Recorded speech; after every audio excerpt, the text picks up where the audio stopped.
Hi guys, welcome to Off the 10th. Today is a special Off the 10th Moo Quickie. Yes, today we're going to take a look at a beer that was actually analyzed over on Maxwell Star's channel. Excuse me, for the Beer Analysis 101. They happened last week from the time of this filming.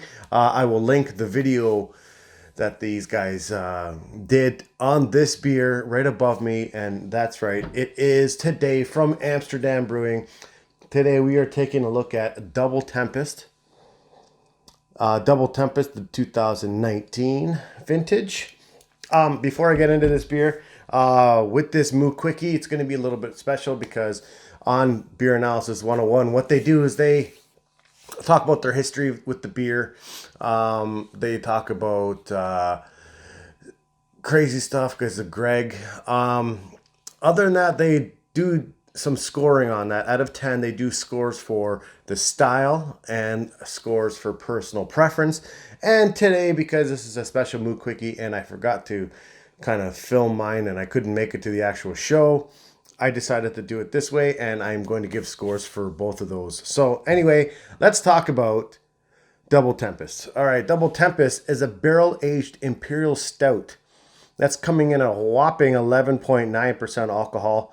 It's in a 650 milliliter bottle, or a bomber, some would call. The IBUs on this bottle are 75 IBUs.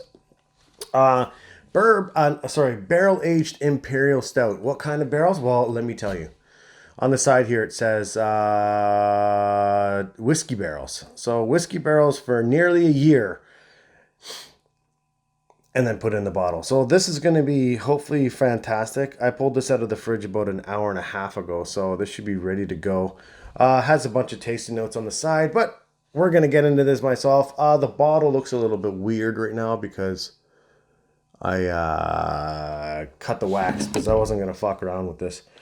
But anyway, let's get into this, hopefully, if I can.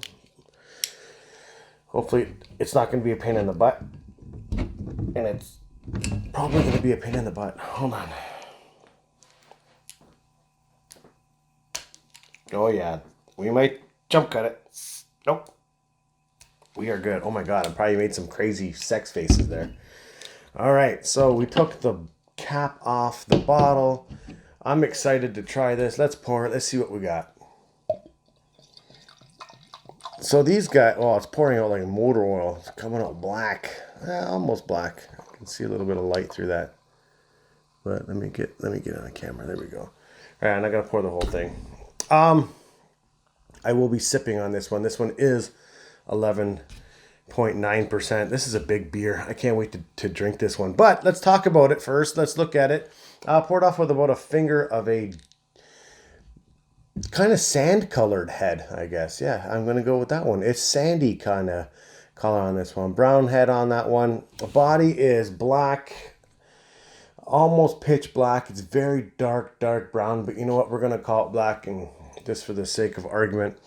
There was a little bit of a Coca-Cola or pop kind of sound to it when it was pouring. Like it was just, the head was fizzing, and now, as you can see, the head is now faded away to a film on top, just as I was speaking. Let's talk about my history on this one and let this thing air out a little bit. History on this one. I have had a Double Tempest before. Greg, I believe, or somebody, I think it was Greg. Greg, correct me if I'm wrong, but I think somebody brought a Double Tempest to Off the 10th when we did the bottle share there a couple years back. I think that was the year, or they brought it last year to freaking Ashley Sexton's place when we did the Well and Piss Up. But I'm pretty sure it was off the 10th. On the 10th at the time when I lived in St. Catharines. Somebody brought it. I tried it. I dug it, but I really didn't give it a score. It was a weird day. But anyway, let us smell it. All right, so off the top of this, I'm totally picking up barrel of some sort. Okay, we're going to say it's whiskey barrel. It smells like a hard liquor, kind of like whiskey or bourbon or rye, whatever you want. It smells like that coming out the glass. But then I'm hit with a fig note, big time on this one. There's a huge fig and dark fruit Maybe a little bit of a raisin scent on this one. Oh, that smells so good.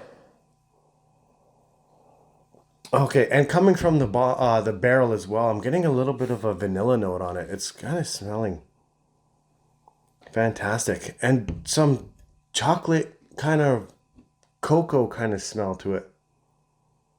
Wow, this is complex beyond complex. I cannot wait to try this one. Cheers, guys.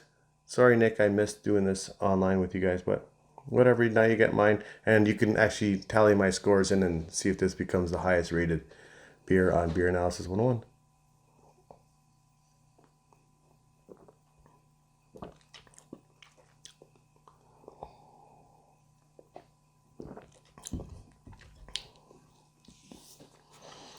As Joe from the Beer Patrol would say, this is fucking delicious. This is fantastic. All right, let's rewind a couple of videos back when I did Beard of Zeus. Beer of the Year contender for sure. Guess what this is? This is also a Beer of the Year contender for me. I'm pretty sure this came out in 2019. I could be wrong. It could be just the 2019 vintage that was released in 2020. But regardless, this is going to be on my shelf along right beside an empty bottle of Beard of Zeus, where I'm collecting this year all my Beer of the Year, kind of writing notes down, watching videos over again to actually go through at the end of the year to talk about what my favorite beers of the year. And this one right now, I'll tell you one thing, is going on that shelf up there. This is fan-freaking-tastic.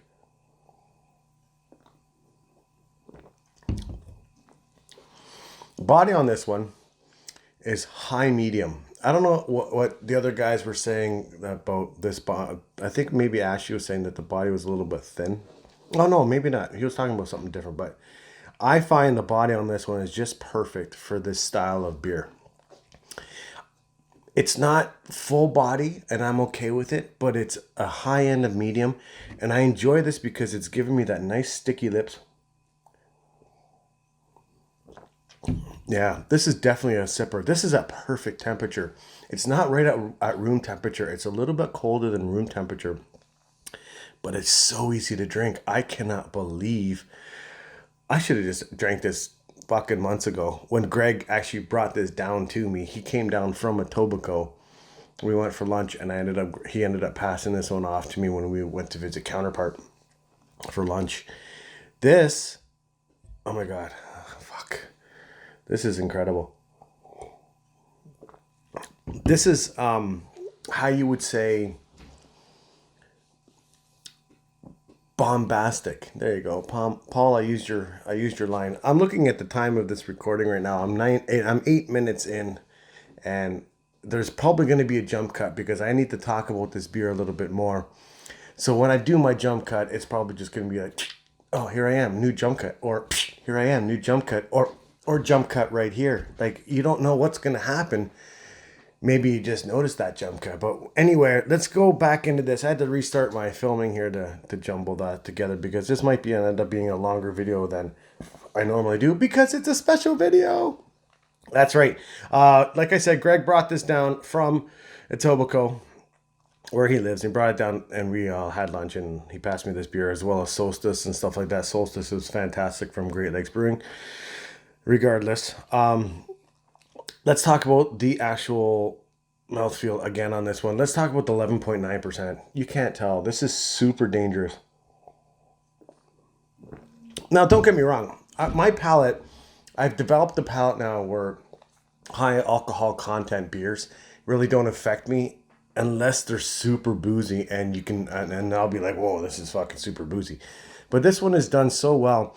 Even at 11.9%, I can't tell, but I'll tell you right now, if I was to pass this off to somebody who's not used to drinking beers like this, they're going to be like, oh, this is super boozy. And I used to be like that way back in my baby palate days. But this one is super dangerous in my world and in my opinion. Yeah, there is absolutely no warming in the chest on this one.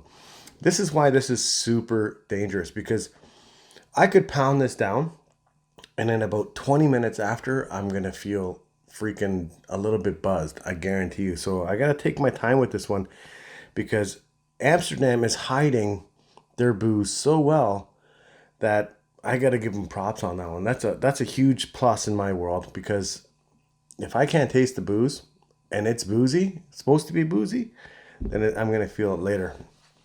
Let's talk about Amsterdam Brewing for a minute. I'm not a huge fan, to be honest with you. This is the best guaranteed beer from Amsterdam Brewing. You think I'm wrong? Fight me. You don't have to, because everyone who has had this one will know that I'm telling the truth. That this is the best beer from Amsterdam Brewing. More about the mouthfeel, effervescence. It's very low carbonated. It's not. It's not. It fizz. It's kind of like after I poured it, all the carbonation just fizzed right out of it. It's just like, see you later. Bye. I'm going. Bye bye. Bye. See ya. I'm going. This is why this is super easy to drink. This is creamy. This is very. It's creamy. It's very smooth going down. The whiskey barrels that this was put in, I wish they would tell us what kind of whiskey barrels it was. Nick might, I think Nick was saying it seems like it came from an Irish whiskey. I don't know. I'm not a huge whiskey guy. I mean, I like my Crown Royal. I like my 40 Creek, but regardless, the whiskey and the barrels that they use in this made this beer super smooth. Like, this is one of those sipping beers that I would actually almost call this a dessert beer, because this is like all day sipper. Like, I'm gonna, for the rest of this beer, I've got, half a bottle left here, and I've got this here. I'm gonna sip on this as I'm obviously doing this review, but after, I'm gonna go, I got food being made upstairs, everything's ready to go. I'm gonna have this, enjoy it. I'm probably gonna end up having this beer for the rest of the night. I'm going to sip on it because it's that good, and I don't want it to go away. The price point on this beer is kind of expensive. I think it's over $15 a bottle. But if you're gonna buy a beer of the year contender at $15 a bottle, I'm buying this all day. I wish I could get another bottle. Greg, if you're watching this, which you're probably not, but if you are, I need another bottle of this. I'll meet you somewhere. I don't care. Grab me a bottle or two, and I'll meet you halfway. Come to my work. Whatever. Doesn't matter. Let's go into the taste. What am I getting on this one? Wow, I'm just dragging this on. What am I getting on this one? Taste-wise, from the nose, carried over that fig, that dates, the raisins, the dark fruit, the stickiness of, like, it's not a black licorice taste at all, because if it was, this would be garbage. But that vinous grape kind of kicks in on this one, and it's because of that raisin. It's like really freaking delicious. The dark fruits in this one make this beer fantastic. Let's talk about the cocoa or the chocolate component on this one. It's not huge in the chocolate.